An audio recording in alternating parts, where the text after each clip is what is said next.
जाहिर है कार्यक्रम में नजर डालते हैं देश, दुनिया और राज्य की प्रमुख खबरों पर। सबसे पहले अंतर्राष्ट्रीय खबरें।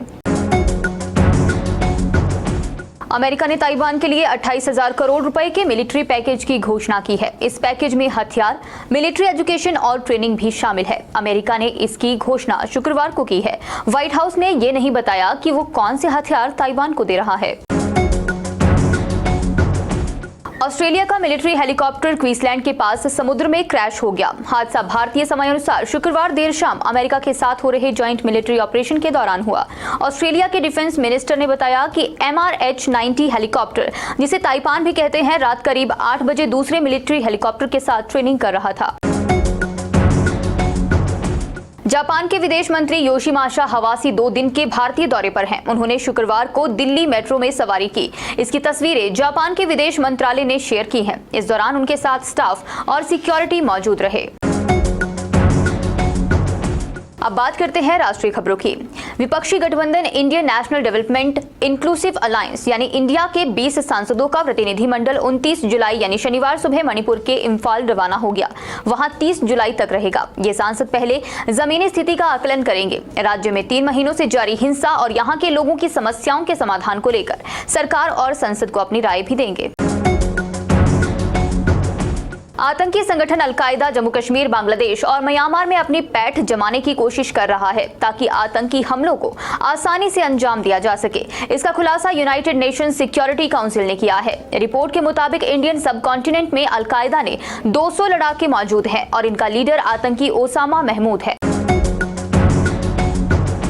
गुजरातियों को ठग कहने के मामले में तेजस्वी यादव के खिलाफ आज अहमदाबाद कोर्ट में सुनवाई होगी। तेजस्वी यादव ने इस साल मार्च में कहा था कि आज देश के जो हालात हैं उनके पीछे सिर्फ गुजराती ठग हो सकते हैं। अब बात करते हैं प्रदेश की प्रमुख खबरों की। शैक्षणिक योग्यता पूरी करने वाले आंगनबाड़ी कार्यकर्ता भी प्री प्राइमरी शिक्षक बन सकेंगी। हिमाचल प्रदेश शिक्षा विभाग के प्रस्ताव में आंगनबाड़ी कार्यकर्ता को नर्सरी और केजी कक्षा के बच्चों की देखभाल के लिए विशेष कोर्स करवाने का प्रावधान किया गया है। राज्य मंत्रिमंडल की आगामी बैठक में इस प्रस्ताव को लेकर फैसला होने की संभावना है। सरकार से अगर प्रस्ताव को मंजूरी मिलती है तो आंगनबाड़ी कार्यकर्ताओं के लिए भी नौकरी की राह आसान हो सकती है। बकरी के औषधीय दूध से हिमाचल में जल्द फेटा चीज यानी पनीर बनाने की तैयारी चल रही है। पशुपालन विभाग ऊना प्रदेश में पहली बार बकरी के दूध से फेटा चीज तैयार करने के लिए उपयोग कर रहा है। इसमें प्रोटीन की अच्छी मात्रा होती है। ये दिल और दिमाग को स्वस्थ रखने में लाभकारी माना जाता है। हिमाचल प्रदेश के बर्फीले इलाकों में एंटी फ्रीज पाइपलाइन बिछेंगी, जिससे -40 डिग्री तापमान में भी पेयजल पाइपलाइन नहीं जमेगी। इससे प्रदेश में बर्फीले क्षेत्रों में लोगों को 24 घंटे पानी की सप्लाई मिलेगी। लेह लद्दाख के कुछ क्षेत्रों में इन पाइपलाइन को बिछाया गया है। अब प्रदेश के किन्नौर, लाहौल स्पीति और चंबा जिला के भरमौर को भी इस परियोजना से जोड़ा जाएगा। अब बात करते हैं समाचार पत्र की प्रमुख खबरों की। Directorate general of civil aviation यानी DGCA ने शुक्रवार को इंडिगो पर 30 लाख का जुर्माना लगाया। एयरलाइन पर यह जुर्माना उन गलतियों के लिए लगाया गया है जिसके कारण 6 महीने के भीतर उसके एयरबस A321 विमान का पिछला हिस्सा 4 बार रनवे से टकराया था। महिला पहलवानों के यौन उत्पीड़न के मामले में भारतीय कुश्ती महासंघ WFI के निवर्तमान प्रमुख और भाजपा सांसद बृजभूषण शरण सिंह को कोर्ट ने शुक्रवार को व्यक्तिगत उपस्थिति से छूट दे दी। कर्नाटक के बेंगलुरु इंटरनेशनल एयरपोर्ट पर राज्यपाल थावरचंद गहलोत को लिए बिना ही एयर एशिया की फ्लाइट ने हैदराबाद के लिए उड़ान भर ली। अब बात करते हैं संपादकीय पृष्ठ की।